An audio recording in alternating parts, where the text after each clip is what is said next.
Aí nós vamos dar início aqui ao 43º Fórum de Debates do Projeto Brasil, que vai discutir logística, a questão portuária. Primeiro, deixa eu passar uns recadinhos aqui, que as mocinhas lá são duras comigo, aí se eu esqueço elas me dão uma bronca depois. Primeiro que os celulares, para serem desligados, são colocados em vibracol, e se tiver que atender o celular, por favor, atender fora da sala do evento.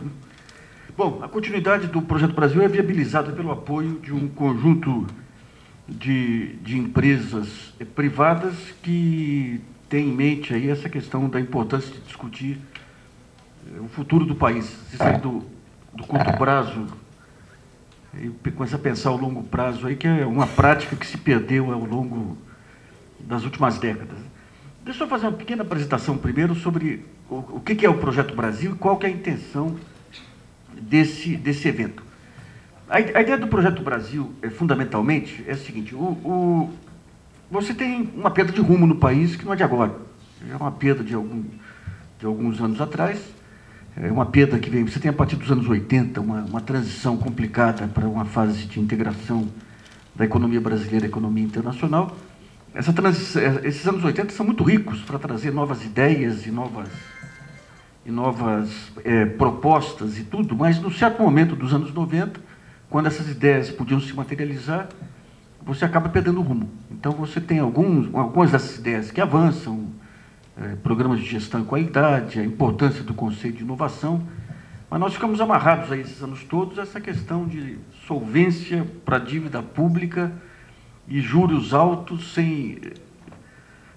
Esse pessoal de macroeconomia, ele é interessante. Um dia que vocês quiserem aplicar os princípios deles em qualquer empresa de dos adversários, vocês vão ser líderes de mercado ainda. Porque a ideia básica deles é o seguinte: tem que ter foco. Você não pode pensar em duas coisas simultaneamente. Então, o foco é a inflação. Então, você aumenta os juros lá em cima, joga o câmbio lá embaixo, esfrangalha a infraestrutura, aumenta a tributação para pagar juros, fazem todo esse angu. Depois, quando o câmbio está insustentável, estoura, volta a inflação, daí aumenta juros de novo. Nós estamos há 12 anos nessa aí. E apenas recentemente o debate ganhou uma outra roupagem aí com o anúncio do PAC, independentemente dos resultados que possa vir a ter, esperamos que venham bons resultados aí, mas conseguiu inverter um pouco a lógica do debate e trazer a discussão para o que é relevante para um país, que é a infraestrutura, a competitividade, a tributação adequada, investimento em inovação, tecnologia e tudo mais. O Projeto Brasil ele surgiu há 3 anos, dentro do princípio, não mais, 4 anos, dentro do princípio seguinte: você tem hoje um conhecimento difuso na sociedade que é muito mais amplo do que aquele conhecimento que é captado pelos jornais, pelos partidos políticos, e pela própria academia. A academia, você tem um conjunto de especialistas relevantes em várias áreas, mas esse conhecimento não é disseminado. E é um conhecimento muito departamentalizado, digamos assim. Então, se qualquer tema que você queira hoje discutir, você joga na internet, em algum ponto, e aparecem especialistas, trazem ideias e tudo mais.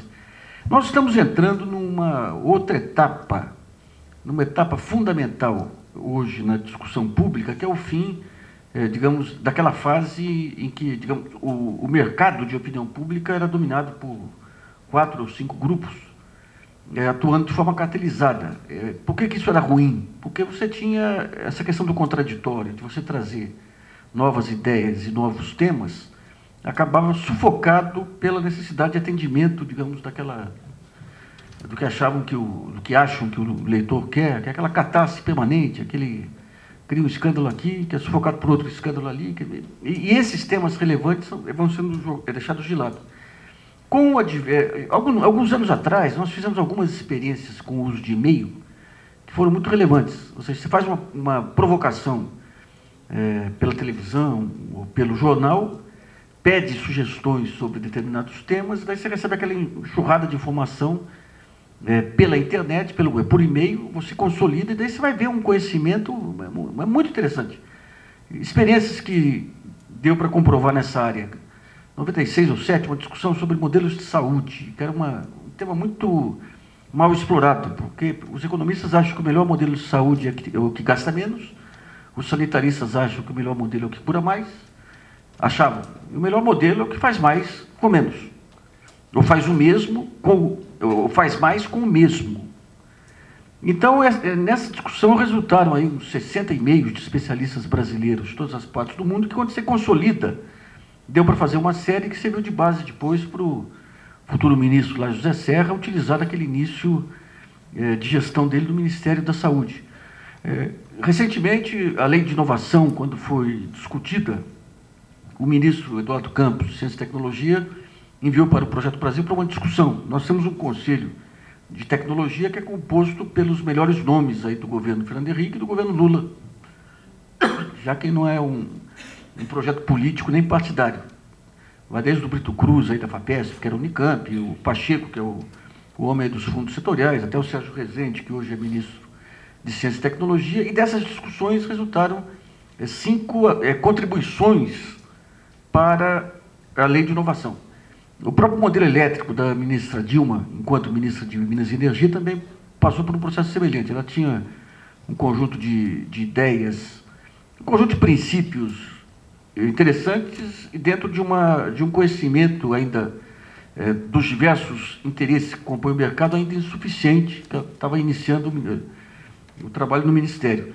E houve um seminário aqui que permitiu ter acesso a todos os setores e uma visão abrangente. Ela, com a competência dela, em 6 meses, ela manteve aqueles princípios básicos, mas conseguiu entender a lógica do mercado e tornar um projeto eficiente, não fosse algumas questões ambientais aí que vai ser um caso de fracasso bem sucedido se não resolver logo essa questão. E de lá para cá nós estamos trabalhando dentro da seguinte lógica aí. Tem um portal na internet que desde essa semana já está com um formato, uma nova tecnologia, trabalhando o conceito de comunidade, que as pessoas se cadastram, podem fazer upload, podem fazer download. Tem um conjunto de ferramentas que são fóruns de discussão para você aprimorar a discussão, uma biblioteca em que você procura jogar todos os trabalhos referentes ao tema naquela biblioteca. E nós estamos criando aí um conjunto de comunidades que vão participar das discussões e vão contribuir para a construção do conhecimento. Por exemplo, estou indo na semana que vem em Brasília, nós estamos conversando com a Embrapa. A Embrapa ela vai ter uma área dentro do site. Então o pessoal dela vai lá, alimenta a área, eles mesmos alimentam com os dados que querem disponibilizar de pesquisa e tudo mais. Toda a discussão que houver em outras partes do portal aí, referentes à Embrapa, você referencia aqueles dados da Embrapa. Então, digamos, isso aí nós estamos entrando, digamos, numa outra fase da informação, em que você acaba com aquele modelo estático, que vigorou esse tempo todo, até por questões de limitação tecnológica. Nesse modelo estático, o jornalista, você não consegue fazer que a informação chegue ao público sem passar pelo jornalista. Isso é uma característica, digamos, do modelo atual. Então, digamos, tem um evento como esse, o jornalista vem. Aqui vão aparecer aqui 20 informações. Até pelo espaço que ele tem para ele vai selecionar 2 informações aqui. Vai divulgar as 2 informações. 18 ele não divulga, mas o leitor não fica sabendo o que são essas 18. E o critério que ele utilizou para escolher essas 2 também, você fica sem saber qual é o critério.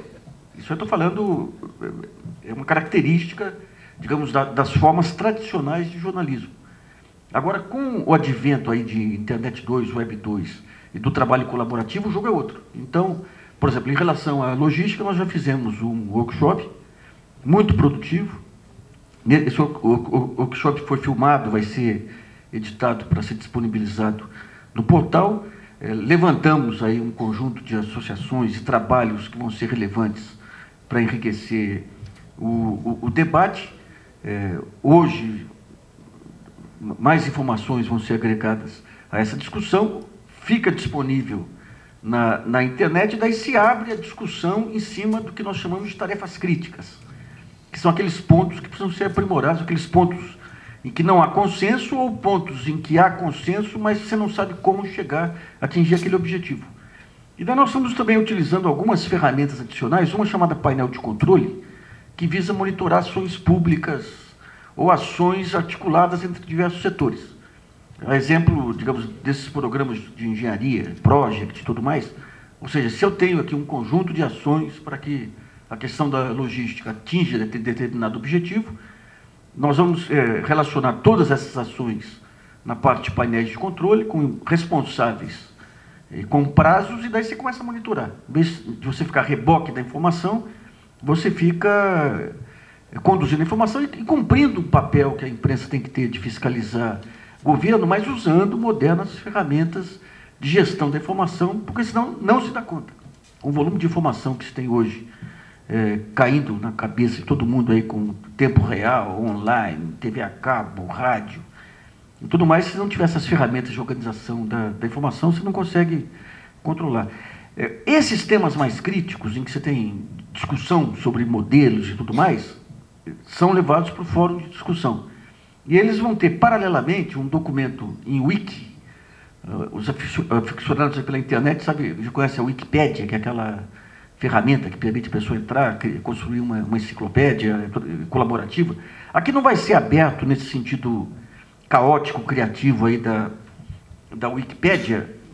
Aqui porque aqui é mais focado. Mas você vai ter, a partir dessas discussões, a partir do momento que as discussões vão chegando a conclusões, você vai incorporando todo esse conhecimento no que nós estamos chamando de uma WikiPB, de tal maneira que você possa virar uma referência lá para os diversos temas que são adotados.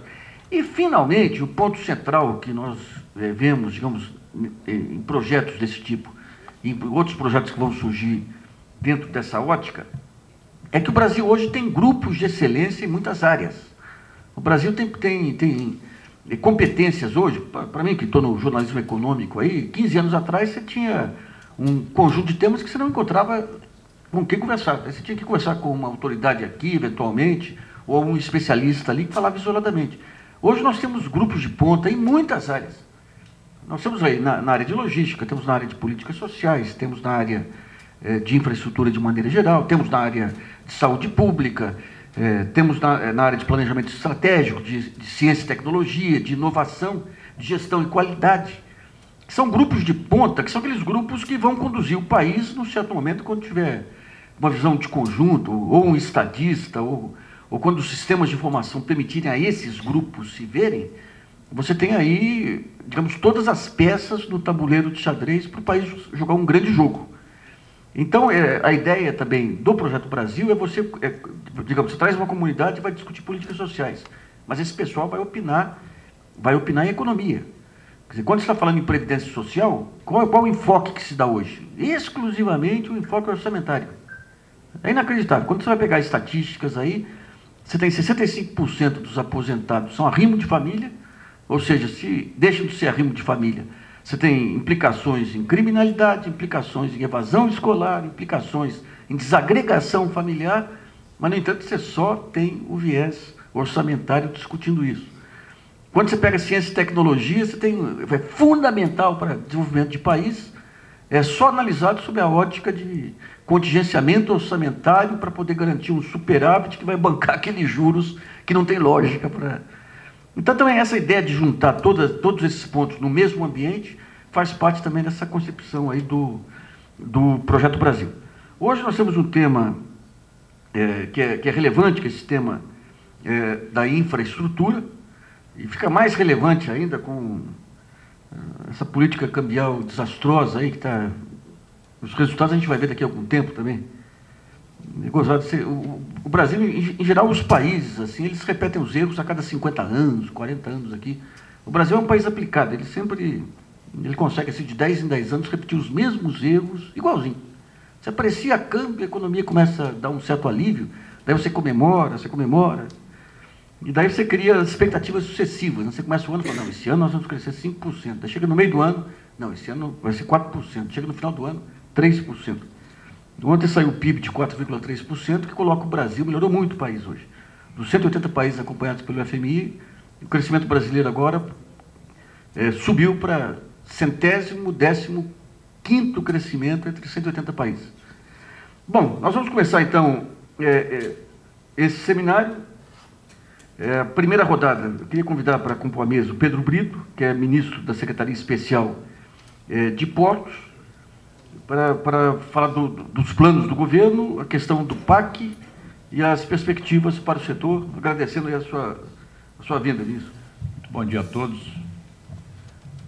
Com muito prazer, com muita satisfação que estou aqui hoje para podermos discutir um assunto que é tão importante, tão relevante para a economia brasileira, como a questão da logística.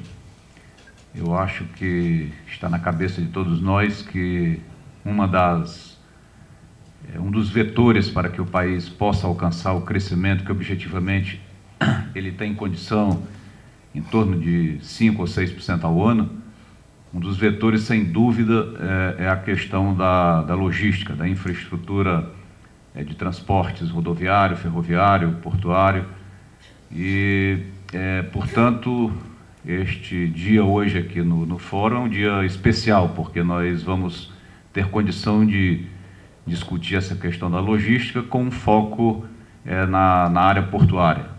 O comércio internacional brasileiro vem crescendo nos últimos anos a uma média de 21%, o que mostra a força do Brasil e a força do comércio internacional. Eu queria, portanto, agradecer muito ao Luiz Nassif por essa oportunidade que me dá de apresentar aqui quais as ideias do governo, quais as ideias da Secretaria de Portos, que foi recentemente criada pelo presidente Lula, para dar foco especial na questão portuária brasileira. Nós entendemos que essa verdadeira revolução por qual passa no momento o comércio internacional mundial, claro que depende do próprio progresso de gigantes como a China e da Índia. A China, nos últimos anos, conseguiu emplacar 3 portos entre os 10 maiores do mundo. É um movimento extraordinário em tão curto espaço de tempo. E o nosso maior porto é o Porto de Santos, que movimenta hoje em torno de 80 milhões de toneladas ano de carga, e está longe ainda de estar entre os 10 maiores do mundo. Embora tenha todas as condições objetivas para alcançar isso, imagino eu, nos próximos 4, 5 anos. Bastando que todos os responsáveis pela questão portuária brasileira trabalhem nessa direção. O governo tem um papel fundamental nisso. Primeiro, em prover um marco regulatório que dê segurança, dê conforto à iniciativa privada para continuar investindo no setor portuário, como já fez nos últimos 4 anos, em torno de 5 bilhões de reais. E também fazer os investimentos que são de sua responsabilidade, os investimentos na infraestrutura portuária, principalmente nos acessos terrestres, acessos rodoviários e ferroviários, e nos acessos marítimos, fazendo a dragagem daqueles portos que precisam ser dragados para contemplar as grandes embarcações que cada vez mais assumem a movimentação das cargas internacionais. Então, eu dentro do tempo que me foi reservado, eu vou fazer uma breve apresentação das ideias que definem a presença do governo no setor, destacar um pouco quais são os programas do PAC, como pediu o Luiz Nassif, né? O PAC para o setor portuário tem uma verba de 2 bilhões e 700 milhões de reais, com uma participação importante na questão da dragagem, quase 1 bilhão e 200 milhões de reais para dragagens, e também para acessos terrestres, que são os itens principais que constam do PAC para o setor portuário até 2010.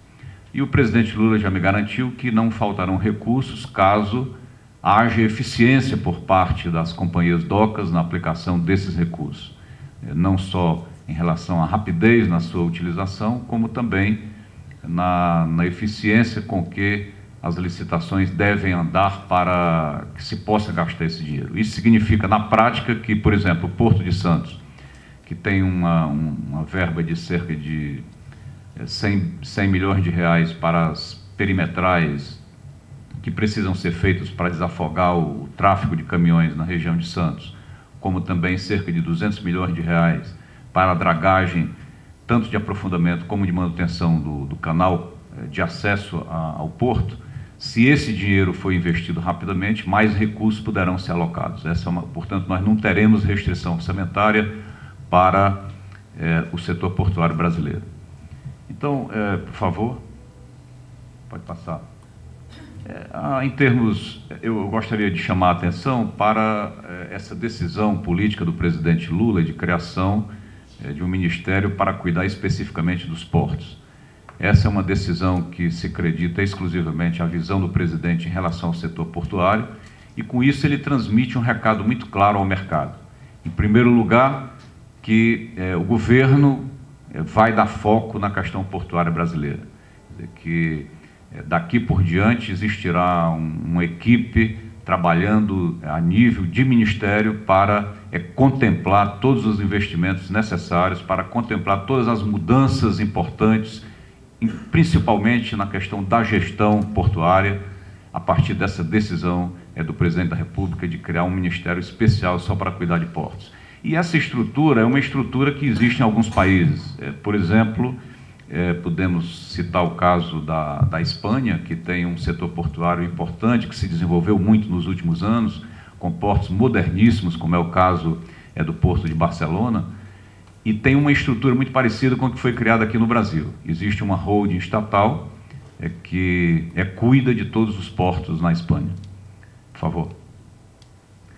Só para se ter uma ideia muito rápida da estrutura dessa secretaria, é uma estrutura muito enxuta, para os padrões de governo.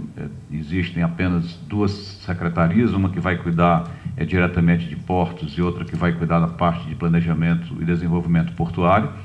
Portanto, é uma estrutura muito enxuta. Todas as pessoas da secretaria já foram nomeadas e eu gostaria de destacar, porque eu acho que isso é importante nessa mudança de gestão do setor portuário, que não existe nenhum político ocupando nenhum desses cargos. Eu mesmo não sou político e as demais pessoas que foram indicadas são pessoas do setor portuário. O meu, por exemplo, o meu secretário adjunto, que é o meu substituto, vou dar apenas como exemplo, porque isso serve de referência para os demais, o perfil é o mesmo. Ele é engenheiro mecânico, formado pela Universidade de Brasília, tem mestrado sobre gestão portuária, especificamente sobre gestão portuária, na Universidade de Antuérpia, e nos últimos anos ocupava o cargo de presidente da empresa de portos do Ceará, da Ceará Portos. E, portanto, é uma pessoa que sempre é funcionário de carreira da Agência de Transportes Aquaviários, da ANTAC, e, portanto, um profissional dedicado ao setor portuário. É uma pessoa especialista no setor portuário. Os demais profissionais, todos têm esse mesmo perfil, todos são engenheiros com formação na área portuária, engenheiros com engenharia naval ou engenheiro mecânico, e todos com vários anos de experiência e trabalham na área portuária. Esse tipo de perfil é o mesmo perfil que o presidente Lula já determinou para formar a gestão das companhias docas. O presidente quer que nas companhias docas nós, daqui para frente, tenhamos profissionais do mercado do setor portuário. Ele não definiu ainda as diretorias dos portos, porque estamos fazendo o diagnóstico de todos os portos brasileiros, mas, após a conclusão desse trabalho, que deve se encerrar agora até 30 de junho, o presidente definirá as diretorias de todas as companhias docas brasileiras com esse perfil. Serão profissionais do mercado, serão pessoas, executivos da área portuária, muitos dos quais vindos inclusive, da iniciativa privada. Então, essa é uma mudança importante do ponto de vista da gestão portuária brasileira, para garantir que todas as mudanças que nós precisamos fazer daqui para frente nos portos possam ter essa linha de gestão completamente diferente daquela que existia no passado. Por favor. Pode passar. Vamos falar um pouco da reforma portuária brasileira, que de fato tem um marco legal importantíssimo, que é a Lei 8.630, que é uma lei bastante moderna. É uma lei que possibilitou, inclusive, a presença da iniciativa privada nos portos, ou construindo portos privativos. Hoje no Brasil já são 140 portos privativos, todos muito modernos e operando com bastante eficiência. E mesmo dentro dos portos públicos, existem terminais privativos que não devem nada a nenhum terminal moderno de qualquer parte do mundo. No nosso caso específico aqui do Porto de Santos, dentro do Porto de Santos, que é um porto público, existem terminais privativos operando com atualização tecnológica comparável a qualquer porto do mundo. Por favor. Em termos, portanto, da reforma portuária, o que existe de mais marcante, em primeiro lugar, como eu já falei, é a quebra do monopólio estatal a partir da Lei 8.630, que permitiu a presença da iniciativa privada, num processo de desestatização e privatização de alguns terminais, e a nossa ideia é continuar dando força e ritmo nessa direção. Cabe ao governo prover, como eu já disse, o marco regulatório competente para isso e fazer os investimentos que são da sua responsabilidade, que são os investimentos na infraestrutura portuária. Portanto, isso aí dará condição e força para que a iniciativa privada esteja cada vez mais presente nos portos brasileiros. Pode passar. A descentralização do processo decisório, como eu já falei, principalmente dando força aos conselhos da autoridade portuária, que é uma forma de você descentralizar as decisões e de dar também a participação coletiva no processo de gestão dos portos, onde nesse conselho de autoridade portuária estão presentes representantes dos vários interesses dentro dos portos, da representatividade, inclusive aos governos estaduais e municipais, e a questão da multifuncionalidade da mão de obra, buscando a otimização do processo e principalmente a qualificação dessa mão de obra, tendo em vista as mudanças vigorosas que aconteceram nos últimos anos. A mão de obra, digamos assim, quase romântica, que nós acostumamos a ver no passado, do funcionário, do estivador com o saco nas costas, é uma coisa que acabou-se nos portos. Em alguns portos modernos, nem mesmo as carretas são manobradas por pessoas. Em alguns portos, mundo afora, existe todo um sistema de controle de satélites que faz toda essa movimentação de carga sem a presença de pessoas como nós estávamos acostumados a ver no passado. Então, nós temos que preparar a nossa mão de obra para essa nova realidade, dando, inclusive, oportunidades outras de trabalho que não sejam aquelas do passado, que são absolutamente incompatíveis com as exigências de custo do mercado. Pode passar. Do ponto de vista da formulação de uma política portuária, que eu acho que é importante nós destacarmos aqui, eu gostaria de passar aqui quais as principais metas com as quais nós estamos trabalhando. O que eu vou mostrar aqui para as senhoras e os senhores representa a nossa linha de atuação nos próximos anos, do ponto de vista do que nós vamos implementar de mudança no setor portuário. Em primeiro lugar, a consolidação de todos os marcos regulatórios. Eu já falei da importância disso para dar à iniciativa privada a segurança jurídica que ela precisa ter, sem mudanças de regra do jogo, para poder investir. Quando nós falamos em investimento portuário, nós estamos falando numa perspectiva de 30, 40, 50 anos. Então, há uma necessidade muito veemente de que os investidores se sintam tranquilos, confortáveis e seguros do ponto de vista jurídico para fazer seus investimentos. Objetivar a disponibilização dos serviços públicos portuários adequados, como eu já falei, né, na forma da lei, o governo tem que se responsabilizar pelo que é seu, para complementar a questão do marco regulatório, dando essa condição para que se possa fazer os investimentos privados. Disponibilizar a Agência Nacional de Transportes Aquaviários, políticas públicas objetivas e claras, no sentido de que cabe à ANTAQ a fiscalização de todo o setor portuário, inclusive dos portos que não são públicos. Por favor. Estimular o transporte de cabotagem. Esse é outro problema grave no Brasil. A cabotagem no Brasil, ela praticamente inexiste frente ao tamanho do potencial brasileiro, por várias razões. Uma das razões com as quais nós estamos trabalhando no momento, que vamos ter que enfrentar com todo o pessoal do setor, é que hoje a lei limita a cabotagem em relação a embarcações de bandeira estrangeira. E exige também que os navios sejam fabricados no Brasil. Então, essa é uma questão que nós temos que enfrentar imediatamente. para que nós possamos dar ao país a condição que ele precisa ter de desenvolver a sua cabotagem com redução imediata de custos de transporte. Além do mais, nós temos aí cerca de 40 mil quilômetros de vias navegáveis, né, de vias interiores navegáveis, que são muito pouco exploradas. E isso certamente faz com que, por exemplo, a produção de grãos do centro-oeste brasileiro seja transportada por 2 mil quilômetros de estradas mal conservadas até atingir os portos de Paranaguá e Santos, desprezando condições, por exemplo, de vias navegáveis interiores que o país tem e que precisa explorar. Disponibilizar e atualizar em caráter permanente o Plano Nacional de Logística de Transportes. Esse plano foi concluído recentemente. Nós pretendemos, juntamente com o Ministério dos Transportes, fazer várias sessões de discussão pública desse plano, para que se possa ouvir o mercado em relação ao plano e possa transformar esse plano no norte dos investimentos de logística para o país. Por favor. Rever juntamente com o ANTAC as resoluções 55 e 517, que definem a questão dos arrendamentos. Isso faz parte daquela revisão completa que eu já falei do marco regulatório. Apoiar o restabelecimento dos contratos de adesão, isso é outra questão específica da Lei 8.630 que precisa ser revista.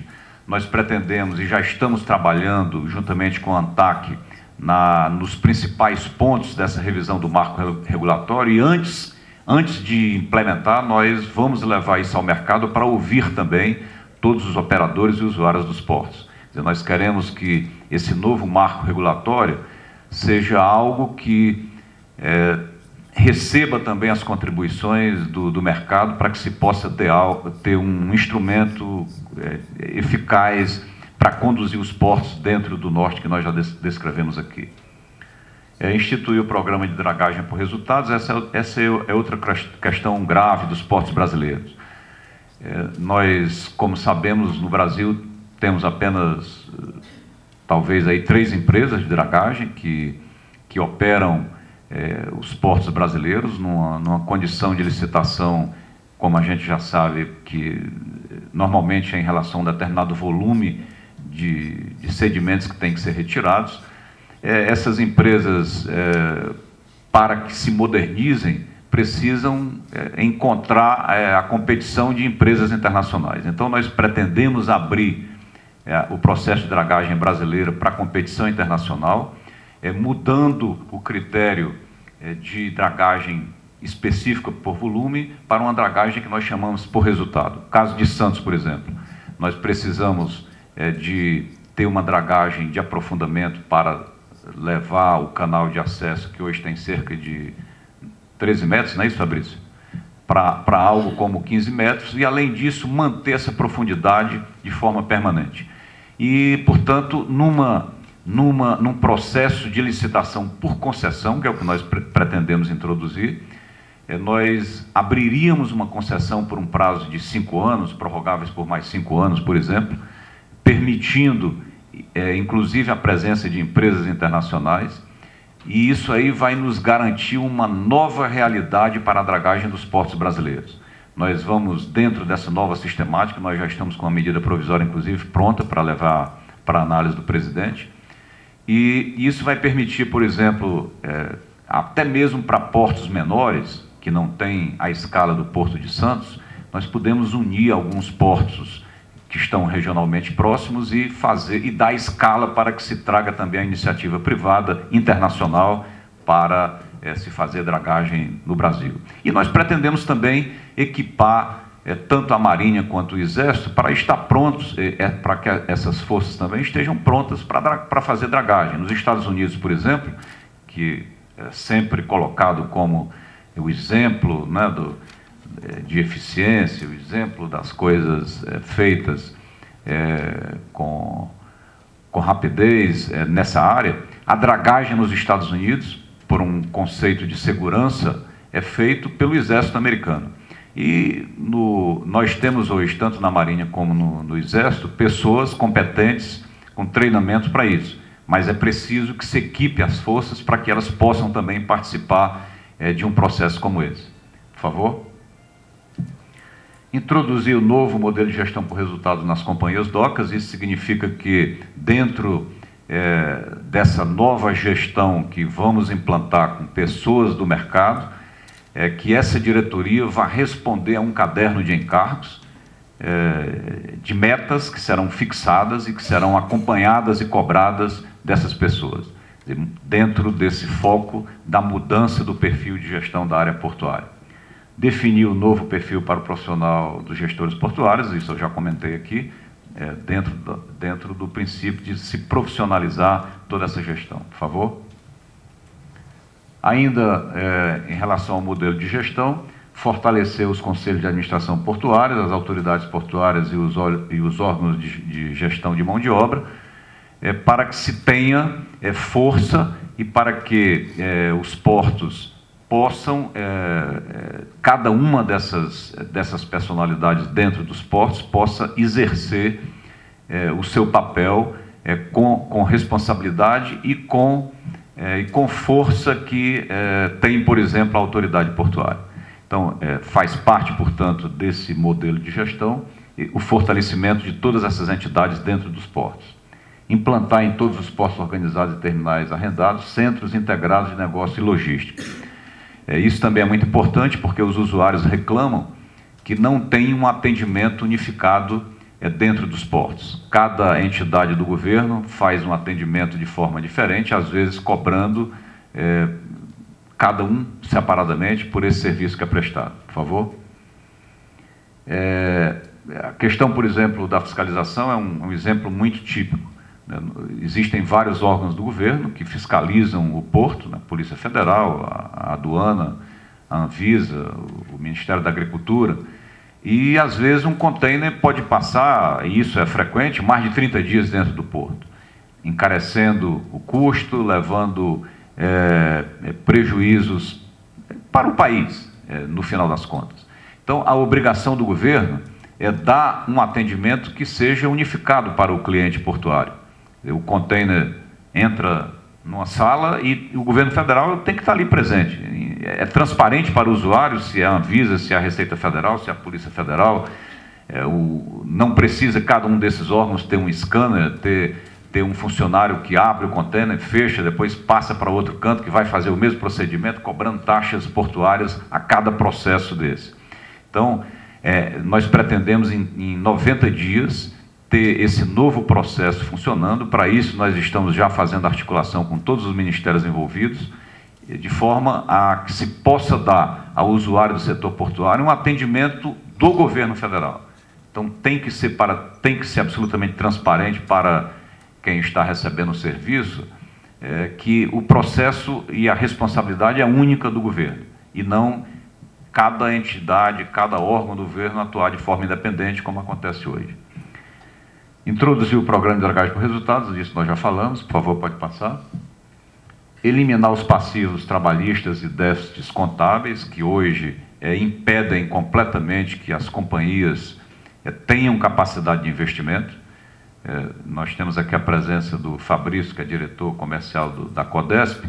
Ele vai ter uma participação aqui, certamente vai poder discutir esse ponto com vocês, mas no caso de Santos, existe um déficit na casa dos 800 milhões de reais, e na prática o que acontece é que muitas vezes as receitas da companhia são arrastadas para cumprir decisões judiciais. Então isso estrangula completamente a capacidade de novos investimentos, e é algo que nós temos que dar como resolvido para que se tenha nova vida daqui para frente nas companhias docas. Isso não é o caso só de Santos. O Rio de Janeiro é a mesma coisa, tem lá cerca de 400 milhões de déficits, também de origem basicamente trabalhista, em alguns casos também de origem fiscal, que isso precisa ser resolvido como ponto de partida.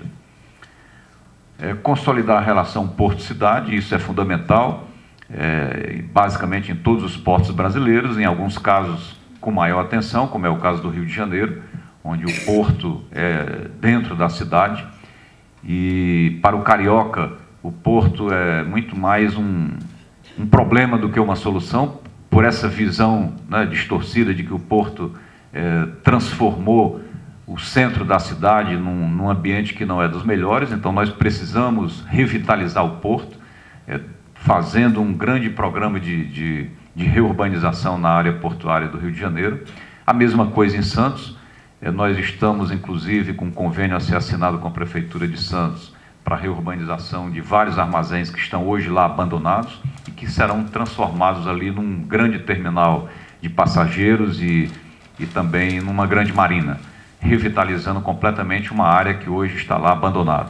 Então, essa relação porto-cidade é uma relação que faz parte também do nosso plano de reformulação portuária. Por favor. As autoridades portuárias deverão ser autossustentáveis e superavitárias. Isso já deveria ser assim desde o começo dos tempos, mas por vários problemas, principalmente por um problema de gestão, os portos brasileiros, na sua grande maioria, os portos públicos brasileiros são portos deficitários, com algumas exceções, como o caso, por exemplo, do Ceará, que é um porto superavitário, o porto de Itaqui, no Maranhão, também é um porto superavitário, o porto de Suape, em Pernambuco, trabalha dentro de um certo equilíbrio, e, de fato, são os portos hoje mais modernos, né, construídos mais recentemente, dentro de um novo modelo, inclusive de um novo modelo de gestão. Mas os portos mais tradicionais, todos são deficitários. E são deficitários sem nenhuma razão. Nós temos todas as razões objetivas do mundo para que esses portos possam trabalhar, e terão que ser assim, com superávit e dando resultado. Não há nenhuma razão para um porto como Santos, que tem 30% do movimento do país todo, ser deficitário. Não há nenhuma razão que explique isso. Então, esse vai ser o principal item de desafio dessa nova gestão portuária brasileira. A Secretaria Especial de Portos deverá promover a revisão junto aos órgãos competentes das condições de oferta de todos os serviços integrantes da cadeia logística, né? Nós já comentamos isso. Existem alguns serviços que chamam a atenção, como o caso, por exemplo, aí da praticagem, pelos custos que representam a praticagem no Brasil quando se compara a qualquer parte do mundo. E nós poderíamos até dizer, não, quem paga esse custo é o armador. Claro que o armador paga, mas esse custo vai se refletir depois para o país como um todo. Então, essa revisão se impõe também dentro dessa modernidade que nós vamos perseguir daqui para frente. Por favor. Vamos, talvez, aí como exemplo, eu não sei se nós temos ainda tempo. Temos? Como exemplo de como é que se vai aplicar todo esse conjunto de mudanças, vamos examinar o Porto de Santos, né, já que nós estamos aqui em São Paulo. Primeiro, a questão que se faz necessária é a questão do ISPS Code, que, como nós sabemos, é uma norma de segurança internacional que já deveria estar implantada em todos os portos brasileiros. No caso dos portos privativos, dos 140, todos já contam com o sistema implantado e funcionando a contento. E os portos públicos, apenas alguns. De novo, o Ceará tem já o seu sistema implantado. O porto de Suape também tem o seu sistema implantado. O porto de Itaqui também. Que são portos menores, naturalmente, e, portanto, não tem a complexidade do Porto de Santos. O Porto do Rio de Janeiro, nós, na próxima semana, vamos fazer a inspeção final e, portanto, o ISPS Code estará implantado antes do Pan-Americano. E, no caso do Porto de Santos, ontem eu vim aqui especificamente, estive em Santos, para fazer uma visita de campo em relação a todo o sistema. E, apesar do atraso de 3 anos, eu fiquei bastante satisfeito com o que vi. Em primeiro lugar, a atualização tecnológica do sistema que está sendo implantado em Santos. É algo que não nos deixa a dever em nenhum porto do mundo. Um sistema com toda a atualização tecnológica que certamente vai agradar qualquer inspetor internacional.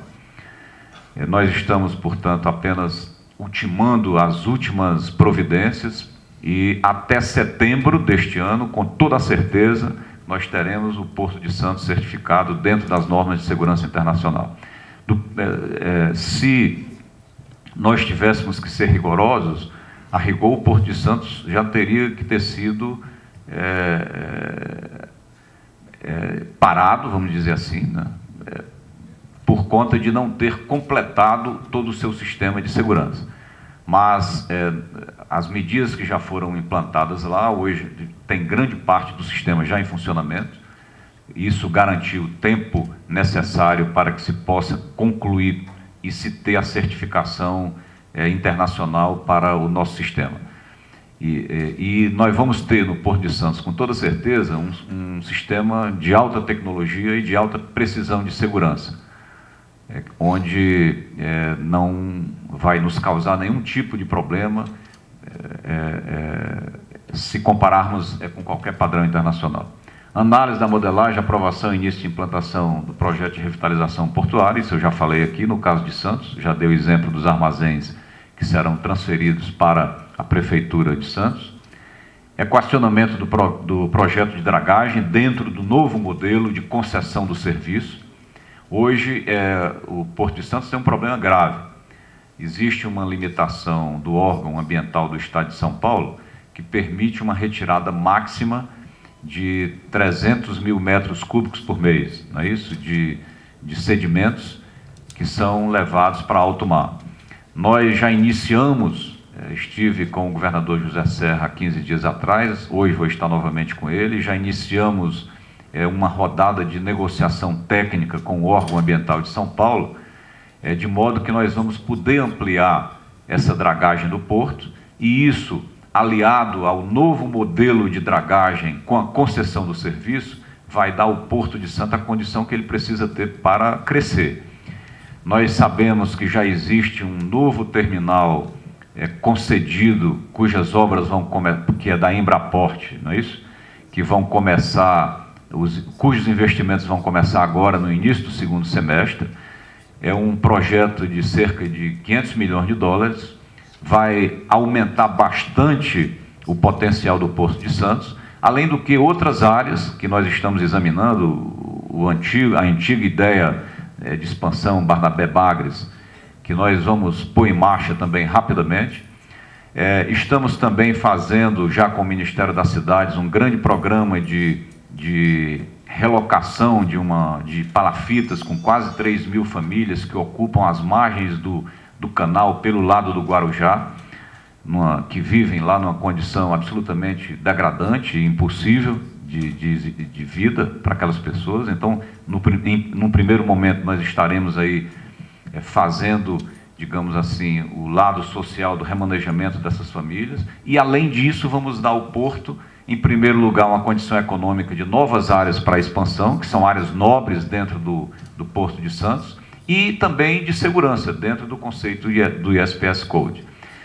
Agora, tudo isso só poderá ser feito se nós fizermos o acesso marítimo que o Porto precisa ter. Com o canal que existe hoje lá no Porto de Santos, essas obras de expansão não podem existir, porque, primeiro, o canal não tem profundidade para grandes navios, que hoje estão sendo fabricados no mundo. Uma profundidade de 13 metros. Então, nós temos que aprofundar o canal.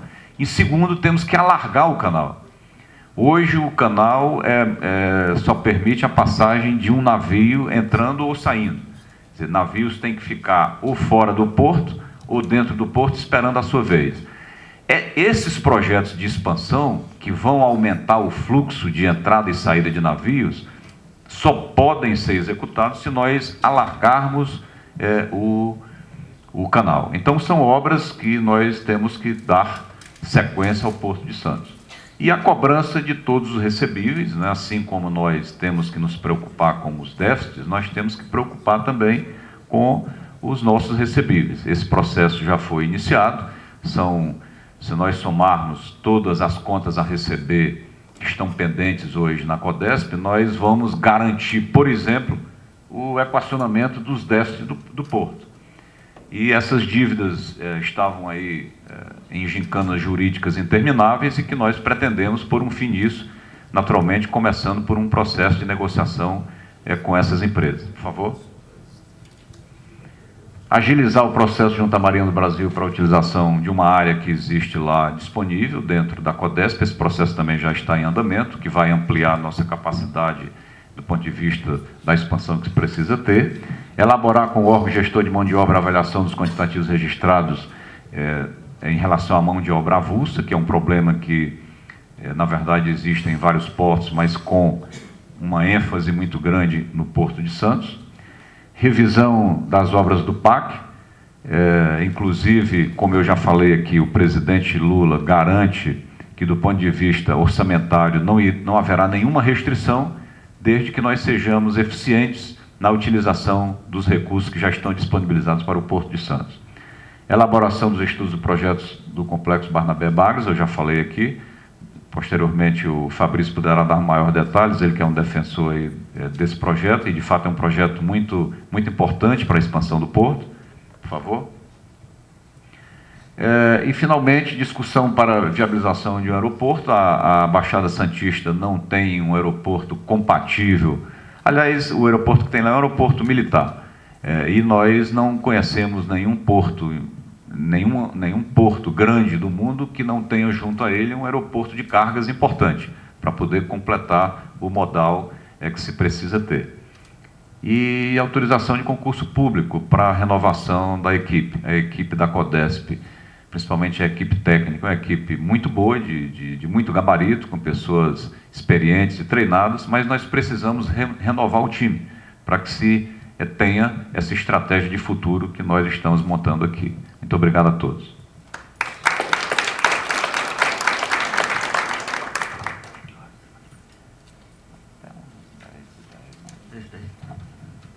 Bom, nós teremos mais uma apresentação para o debate, mas o ministro ele vai ter que sair daqui a pouco, então vou abrir para as questões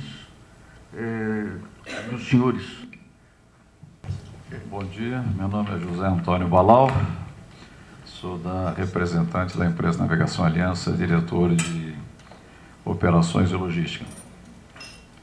Senhor ministro, é a segunda vez que eu tenho o prazer de ouvir a sua palestra, excelente, a gente fica cada vez mais, quer dizer, eu fiquei otimista da primeira vez que vi essa palestra, foi na Fiesp, hoje eu fico ainda mais otimista, e realmente acreditando que finalmente nós vamos encarar de frente essa questão do problema dos nossos portos. E torcemos e trabalharemos para que o senhor tenha sucesso nisso. Eu teria apenas uma ressalva, ministro, que é em relação à observação da cabotagem.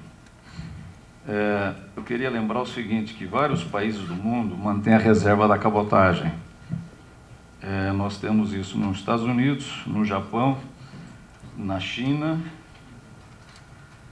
na União Europeia. Dentro da União Europeia, apenas navios de países da União Europeia podem operar carga entre os países da União Europeia. Temos também na Austrália, para citar alguns que, quer dizer, que de pronto, né, me surgiram, mas certamente temos essa mesma característica em vários outros países do mundo. E no nosso segmento que a Aliança atua, que é o segmento de container, ministro, eu diria que hoje esse segmento ele é razoavelmente bem atendido, para não ser imodesto dizer que ele é muito bem atendido, né? Nós temos hoje a Aliança do Senave e Mercosul Line, com um total de 7 mais 10, 17 navios, oferecendo uma capacidade de transporte que atende plenamente a demanda, com uma capacidade anual de cerca de 500 mil contêineres por ano. Hoje tem uma ocupação, hoje movimentando 500 mil contêineres por ano, com uma capacidade instalada de 650 a 700 mil, portanto ainda com uma certa folga, oferecendo um transporte porta a porta, não apenas porto-porto, ou seja, dentro do conceito moderno que cabotagem tem que levar a carga da origem ao destino, e ela sim, de fato, encontra algumas dificuldades, mas as dificuldades não estão, por enquanto, na falta de frota. A falta de frota, ela existirá daqui a 4, 5 anos, e para isso as empresas, tanto a nossa empresa quanto os nossos concorrentes, estão indo ao Fundo Marinho Mercante, estão indo ao BNDES e estão pleiteando a construção de novos navios. A nossa empresa, há 2 anos, espera a aprovação da construção de 4 navios. O nosso projeto está aprovado no BNDES, mas o estaleiro não teve as suas garantias aceitas. E não existe hoje qualquer estaleiro no Brasil que tenha suas garantias aceitas durante o período de construção. Então, esse é um problema que precisa ser resolvido para renovar a frota. Mas existe capacitação de construção no país, existe mão de obra, existe estaleiros ociosos, existe empresas a serem geradas. Então, nós temos que resolver essa questão da garantia dos estaleiros. A Petrobras está resolvendo isso, aportando 40% do valor do navio. Uma empresa privada, ministro, não tem condições de correr esse risco. Aliás, nem aqui, nem em lugar nenhum do mundo. Mas eu não queria fugir um pouco do conceito da qualidade de serviço. Os problemas hoje que a cabotagem enfrenta, eles estão basicamente em custo, em que nós temos um tratamento diferenciado em relação aos navios de longo curso. Então, para dar um exemplo, o navio nosso abasteceu em Santos ontem 1.000 toneladas. Ele pagou por essas 1.000 toneladas $350 a tonelada, mais 37% de imposto. Ao nosso lado, tinha um navio chinês abastecendo, ele pagou os $350 com 0 de imposto. Então, é um absurdo que uma carga que a gente leva de Santos para Recife, Recife para Manaus, seja penalizado por 37% de imposto. Um navio que está saindo daquele porto, para ir, nesse caso, ia para a China, mas podia estar indo para Buenos Aires, podia estar indo para Valparaíso, no Chile, ele sai com imposto 0. Então, o problema não é a falta de navio, o problema é que nós precisamos rever estruturalmente o sistema. Nós precisamos identificar o que está dificultando que os armadores invistam no crescimento da sua frota, não para atender o momento presente, mas para atender a demanda projetada para 2010 em diante. De fato, a partir de 2010, nós precisamos de novos navios. E esses novos navios podem e devem ser construídos no Brasil. Queria colocar mais alguns óbitos que nós temos. É a questão do porto 24 horas. Para a cabotagem que compete com o caminhão, é absolutamente imprescindível ter o porto virando 24 horas por dia. O caminhão não para, o porto não pode parar. A autoridade, quer dizer, o porto trabalha, mas a autoridade aduaneira, a autoridade fiscal... dorme. Tem que trabalhar, dorme, exatamente. Aí não dá. Um outro problema que nós temos nos portos é a falta de espaço, a falta de área. Quer dizer, além dos problemas de canal, dragagem, etc., nós precisamos de mais área à disposição dos containers. O Porto de Santos tem aumentado a dedicação de área para granéis à vontade. Não sei se à vontade, provavelmente não atende a demanda, mas uma proporção muito maior do que ele oferece para o segmento container. E o container precisa de espaço. O recebedor da cabotagem, aquele que compete com o caminhão, ele tem que poder deixar a sua carga no porto por 1, 2 dias para que ele faça o seu processo de distribuição. Isso hoje não é possível. A carga tem que desembarcar no porto, tem que sair do porto e ir para uma outra retroárea e a partir dali fazer a distribuição. Isso é custo adicional, isso devia ser feito diretamente a partir do porto. Nós estamos nesse momento discutindo com 2 ou 3 provedores de serviço nossos, um em Santos e um em Sepetiba e o outro no Nordeste, que nos davam 10 dias livres para essa operação e querem trazer isso para 0 dias livres. Por quê? Porque eles têm falta de espaço. Na medida que tem falta de espaço, eles querem dar um tratamento de usou, tem que pagar, porque não tem área ociosa. Agora, se o container de cabotagem tiver que pagar armazenagem no porto, nesses 2 ou 3 dias que ele precisa para distribuição, ele certamente fica não competitivo com o transporte rodoviário direto. E nós não teremos sucesso em trazer a carga do rodoviário para o mar. Nós não teremos sucesso em usar aquilo que nós chamamos de BR marítima, que é essa enorme via que nós temos ao longo da costa, ligando de Manaus a Rio Grande. Nós hoje oferecemos, em conjunto com os nossos concorrentes, um total de 172 escalas por mês nos principais portos brasileiros. Nós temos de Manaus, por exemplo, como um porto exemplo, 3 saídas por semana. Nós temos de Santos para o norte, para o nordeste, para o sul, 5 saídas por semana. O serviço existe no segmento container, não posso falar pelo segmento granel, mas no segmento container o serviço existe. Nós precisamos criar condições para que o serviço continue crescendo, que começa pela construção de navios nos próximos 2, 3 anos, vai pelo aumento de espaço no porto, vai pela redução dos custos portuários e redução dos tributos à cabotagem. No caso, eu dei apenas um exemplo que é o combustível, mas temos outros óbitos à cabotagem que a carga para o comércio exterior não enfrenta. Eu gostaria depois, inclusive, de ter a oportunidade de encontro consigo, com a sua equipe, para apresentar um relatório que nós já discutimos no governo passado e gostaríamos de reapresentar atualizado para colocar a visão do lado do operador do sistema de cabotagem. Ok, obrigado. Ok, José Antônio, muito obrigado.